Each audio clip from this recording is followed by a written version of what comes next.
Okay. You just want to read these? Because Yeah, I'll just read them. No, it's not going to work. There's no way. The 5 of us can't open this door. 2 plus 4 plus 5 plus 7 plus 8 equals 26, which is 2 plus 6 equals 8. Is there any combination that'll work? Junpei, can I borrow your pen and notebook? Of course. Sure, why? Oh, right, sorry. I don't think I'm going to need it. No, that's definitely Junpei talking. Well, yeah, but at the same time, it's like more than one person. I gotcha. Well, she certainly looks purposeful. Looks like she's writing equations. A lot of them. Huh? Oh, man, she doesn't look very happy. What? Hey, no need to be ripping pages out like that. Jeez. What the hell are you doing, Clover? Give me that. Alright, at least 7 got it away from him. Maybe now I can get a look at what she was writing. Lol. Let's see.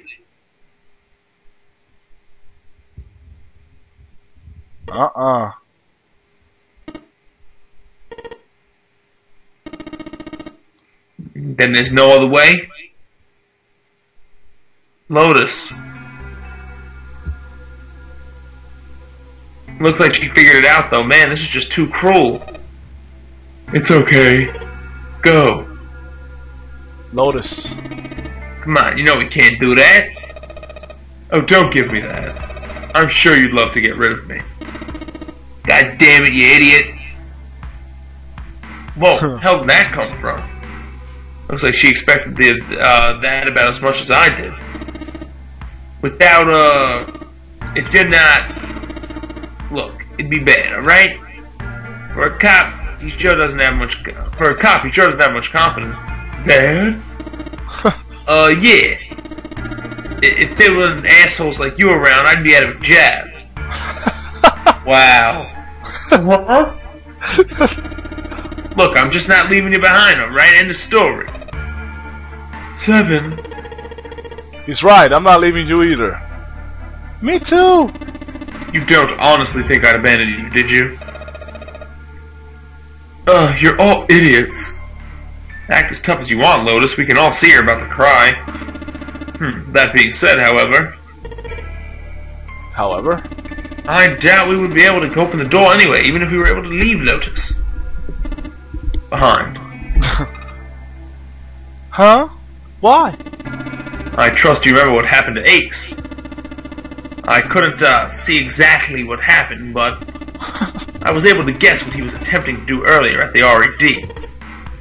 Oh yeah. No! What is this? Why? The digital route should be 9. It has to be 9. Then why? Why isn't it opening? Just to see, why don't we give it a shot?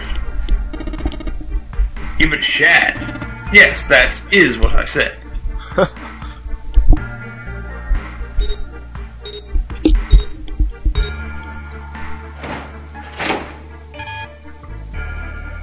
Two, 4, 5, 7 equals 18, blah, blah, blah, equals 9.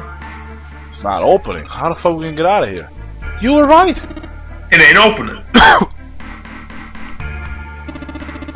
But it did open 9 years ago. The digital route was 9 then, I'm sure of it. You think maybe oh yeah, that's you. Oh, you think maybe they changed the settings? Perhaps. Shit. If we can't get through the door, we can't get out. The walls are way too high. There's no way in hell we can get to that hole 7 popped out of 9 years ago. All we can do is stand here and stare at the door with a 9 on it. I guess this is it. This is the end.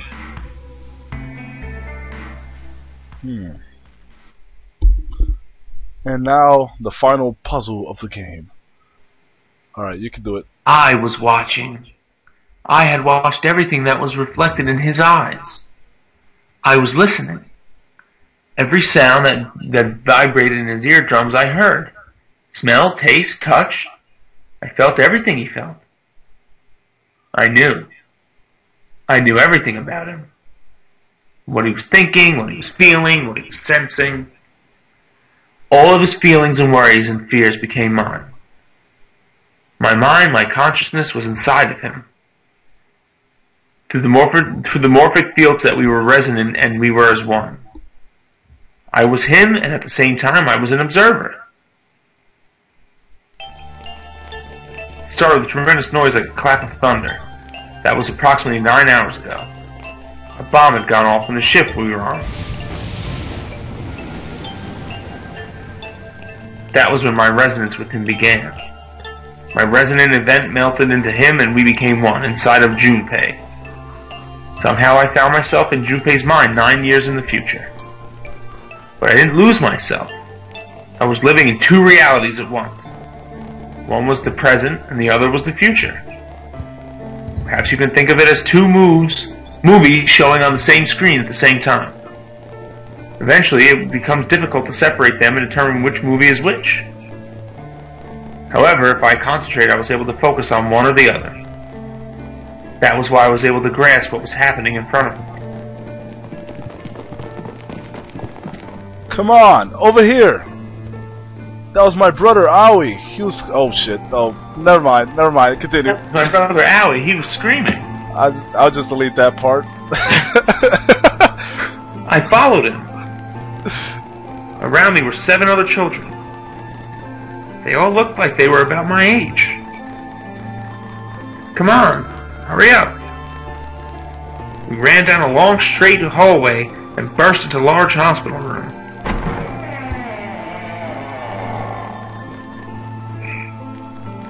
Everyone was arguing. 2 of the boys got into a fist fight. A girl watched them and began to cry. I want to go home, she cried. I want to go home. Another girl slapped the crying girl and glared down at her. Awesome. It has been 2 hours since the memory game began. We were starting to fall apart. Just when all hope seemed lost, Light started talking. He was blind. 9 years later, we will call him Snake. Hello, everyone. Yes, could you come over here for a moment? He was older than most of us, and his voice and authority had dignity. The fights died down, and we gathered around him. I have a little sister. She is very important to me. Right now, she is over in Building Q and is desperately trying to send information over to me. Her name is Clover, and today is her 9th birthday. As he spoke, he pulled something from his pocket. In his hand were 9 4-leaf clovers.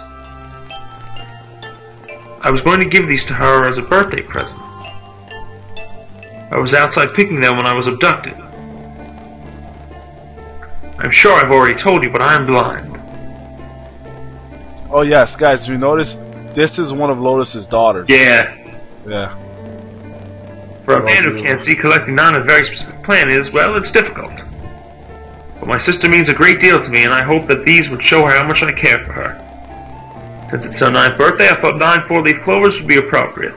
Oh yeah, so I was right. She is 18. Yeah. Every one of you has a brother or sister in Building Q with Clover. For their sake, we have to survive. We have to get off this ship. Do you understand? If we're going to do that, there are 3 things you have to remember. We need to trust and love, and we have to have faith in one another. If we can take all 3 of those to heart, then I promise that good luck will come our way. Did you know that the leaves on the 4-leaf clover mean faith, trust, love, and luck? Those words are the leaf's 4 words. Those words are leaf's words. So, if you believe that what I've told you and you understand then what I want you each to have, each one, they're a promise between friends. He gave a clover to each of us. I took one. Eventually, he was left with only a single 4-leaf clover. He had one last thing to say. Now, don't ever forget.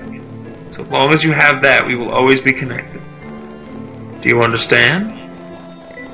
When he finished, the tension of only a few minutes before it was gone. We were calm.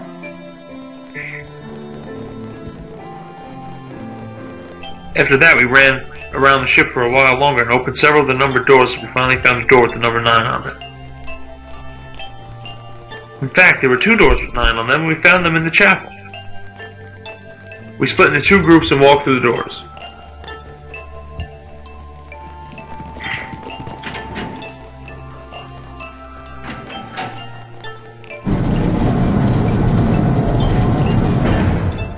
Man, that's creepy.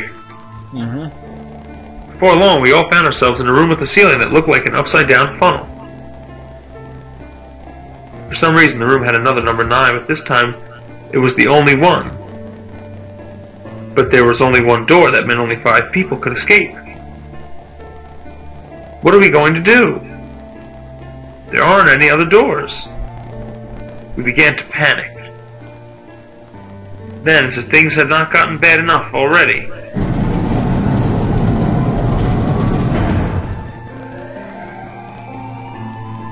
warning, warning. Emergency incineration command has been acknowledged. Automatic incineration will take place in 18 minutes.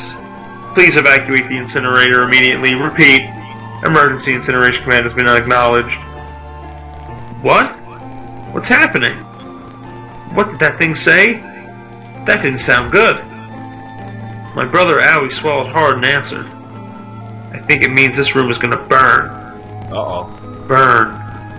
The plaque on the door says incinerator.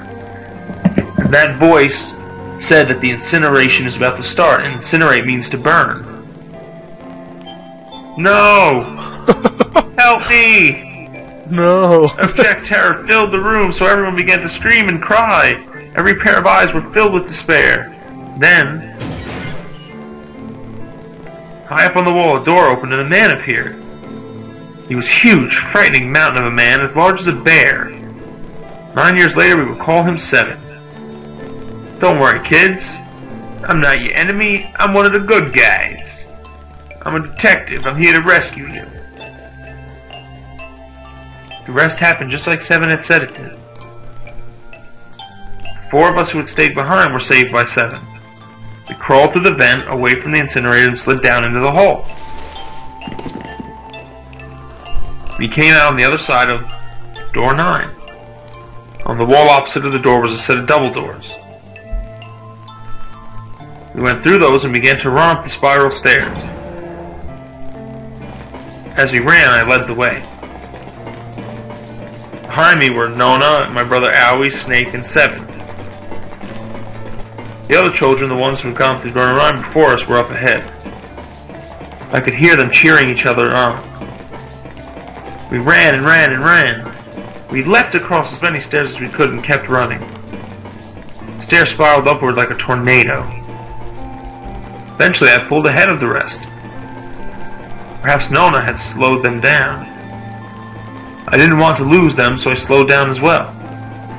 I didn't stop, but I glanced over my shoulder from time to time to see if they'd caught up. That was when I realized, oh no, where is it? Did I drop Jumpy's present? I knew I had it with me when we passed through the vent. Then, had I dropped it as we slid out? I had to go back, I had to. But I knew I couldn't tell the others. They would stop me. I was sure of that. I didn't stop to think, I simply moved.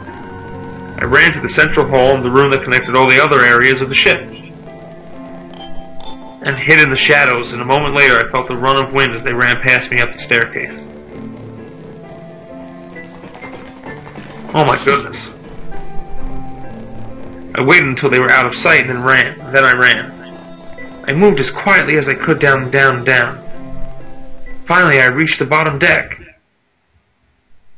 I ran into the hall and looked around frantically. There it is. It was just where I thought it would be, just sitting out in the open in the vent.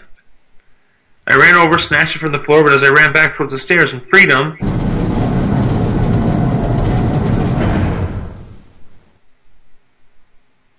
the door to the incinerator opened and a man stepped out.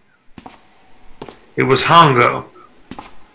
Gentaro Hongo. 9 years later we would call him Ace. Ah, how wonderful to see you decided to come back. His smile made my blood run cold. It looked mechanical, as if someone had simply pulled up the corners of his mouth. Ugh. Eesh, jeez. Come with me. We must continue the experiment. I shook my head, eyes wide. Slowly I began to walk backwards. 1 step, 2 steps, 3 steps. Then I spun around and broke into a run. I felt Hongo's hand close over my left wrist. I said, "Come with me." There was an edge of insanity to his voice now. I pulled as hard as I could. "No, I don't want to go. Let me go. Please let go of me." I shook my body and flailed my arms, trying desperately to get Hongo to let go of me. But I was still only a child. I was no match for a man like Hongo.